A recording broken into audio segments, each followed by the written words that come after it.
Olá, eu sou Ivan Lima e você é muito bem-vindo ao canal Fatos Desconhecidos. Você provavelmente assistiu a algum filme ou série em que um vírus mortal invadia o corpo humano e o transformava numa criatura sem mente e devoradora de cérebros, os zumbis. Mas você sabia que os cientistas pesquisam até hoje como um apocalipse zumbi poderia acontecer? A origem do termo é das culturas caribenhas, principalmente do Haiti. Zumbi tem um significado próximo da palavra fantasma para eles. Na tradição local, eram pessoas mortas que foram desenterradas e transformadas em escravos pelos feiticeiros voodoo da região.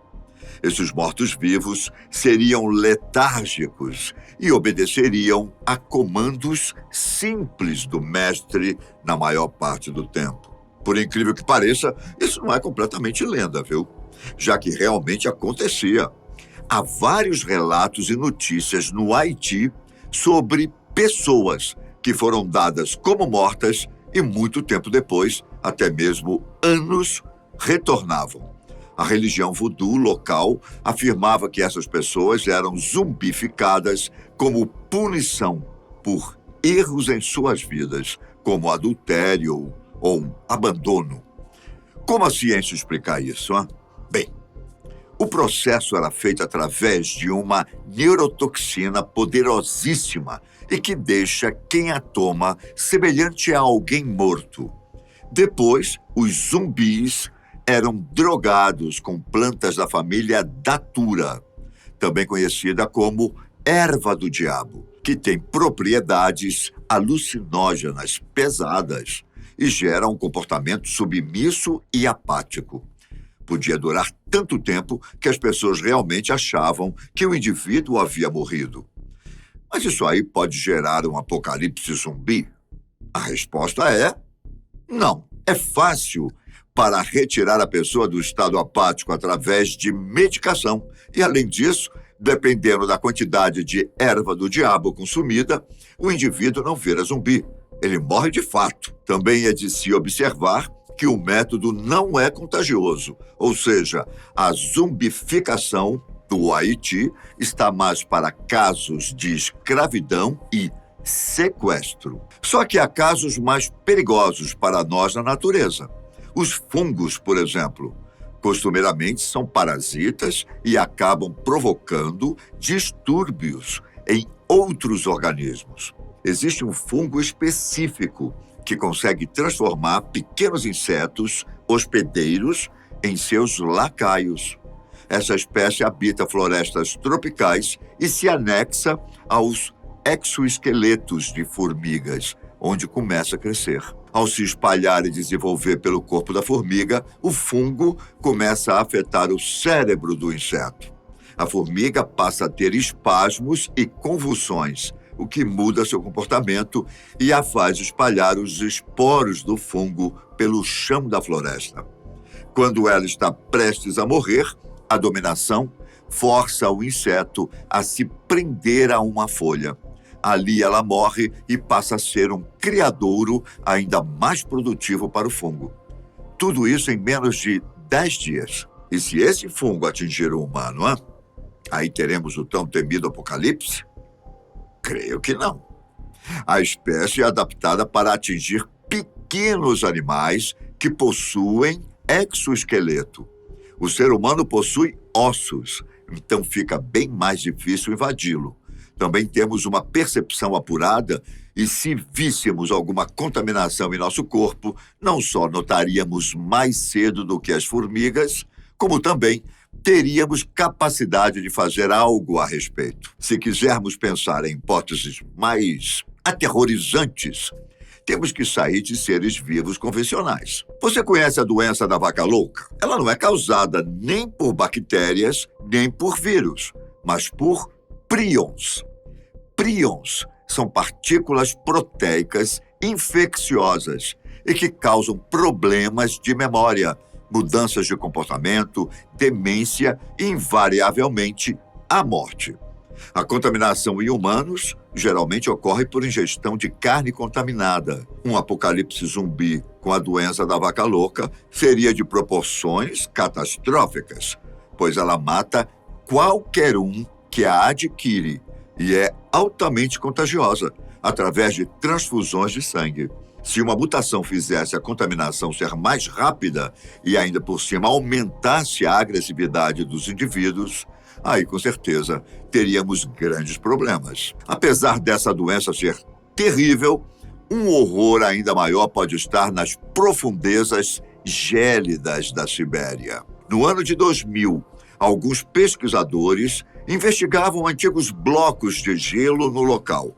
A área não descongelava há milhares de anos e guardava um túmulo de algo que não ressurgia há tempos. Quando o material recolhido foi exposto a algumas amebas, os micro-organismos acabaram morrendo rapidamente. O que poderia ser tão mortal? Um antigo e desconhecido tipo de vírus? Chamado de pitovírus? Será isso? Bom, o exemplar era o maior vírus já encontrado da história e chegava a medir 1.500 nanômetros. Ele matava como se não tivesse ficado congelado por milhares de anos e era extremamente ativo. Ao ser comparado com os vírus da atualidade, era notável sua diferença, pois ele podia ser facilmente visto no microscópio e continha ao menos 500 genes únicos, cada um passível de mutação. Para termos uma ideia, vírus mortais como o do HIV têm apenas 12 genes. Podemos suspirar aliviados, pois o pitovírus não age em humanos, apenas em organismos unicelulares. Muito provavelmente por ser de uma época em que nem mesmo a humanidade existia.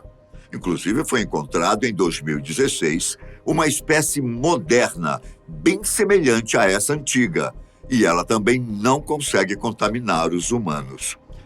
Por que se preocupar tanto com o pitovírus, então? Na verdade, a preocupação não é com esse vírus em específico, mas com outros milhares ou milhões de outros que podem estar conservados, congelados, e que podem ser liberados mesmo depois de tantos anos. Há um universo inteiro de infecções ali e que não conhecemos. É perfeitamente possível que alguns deles consigam infectar humanos. Bem, atualmente não temos sinal de algum vírus que possa causar um apocalipse zumbi, mas mesmo assim, o cuidado ao manipular organismos congelados deve ser extremo. Seria muito bom se ficassem lá parados no gelo, não é? Só que, com a grande exploração humana, é muito difícil que algo assim fique para sempre encoberto. Há ainda outra hipótese para uma zumbificação. Talvez a gente não a descubra na natureza, porém, existe uma possibilidade de nós mesmos, os humanos, criarmos isso. Para pensarmos nessa opção, basta olharmos para nossa melhor máquina, nosso próprio corpo. Temos uma capacidade regenerativa formidável.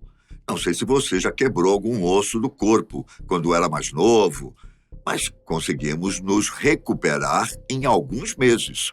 Só que isso não vale para todos machucados nem para o corpo todo. Lesões no nosso sistema nervoso são particularmente difíceis de resolver. Casos como pancadas fortes na cabeça e quebras de pescoço podem deixar o ser humano numa cadeira de rodas ou em coma pelo resto da vida. Lesões no cérebro e na medula espinhal são ainda um grande desafio para a medicina moderna. Os estudos para resolverem esse problema envolvem a utilização de células-tronco, em sua maioria. Essas células especiais podem se transformar em qualquer tipo que for preciso e ajuda na regeneração. E se conseguíssemos refazer todo um cérebro com células-tronco? Digamos que essa opção é a mais ficcional de todas, mas é possível. Pesquisas envolvendo câmaras criogênicas são realizadas e envolvem congelar corpos para ressuscitá-los algum dia, quando e se isso for possível para a ciência. As células-tronco podem ser uma opção para regenerar o que foi perdido por esses corpos. Quem sabe até mesmo o cérebro, hein? Teremos então vencido a morte? Difícil dizer. Qualquer mudança pequena no sistema nervoso do indivíduo poderia trazer de volta à vida uma outra pessoa completamente diferente. Talvez o ressuscitado volte como em um estado zero, por conta do novo tecido cerebral. Seria alguém vazio e com arbítrio provavelmente estranho, como se fosse uma versão super tecnológica dos zumbis da cultura do Haiti.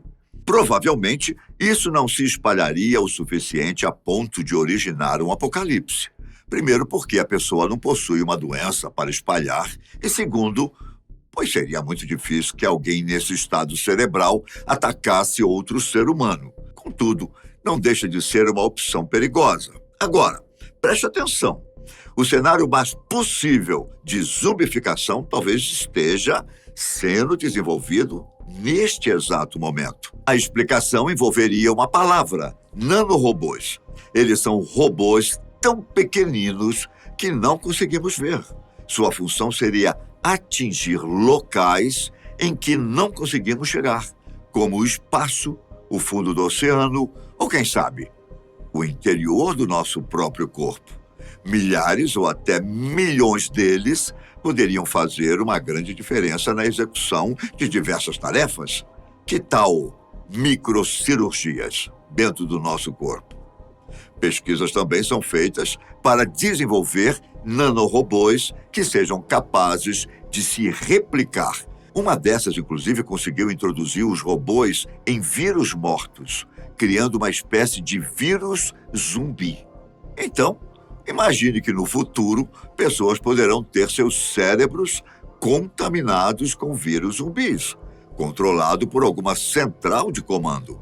Os nanorobôs podem se replicar por todo o corpo, ajudando em cirurgias ou em outras doenças, mas também podem ser uma ferramenta de controle. O termo pode ter surgido em uma tradição antiga do Caribe. No entanto, talvez chegue ao mundo real através de tecnologias avançadas. Você acha que tudo isso é apenas papo de ficção científica? Acha que nenhum desses casos seria terrível como os zumbis dos filmes? Comente aqui embaixo. Muito obrigado pela audiência. Um grande abraço, fiquem com Deus. Tchau!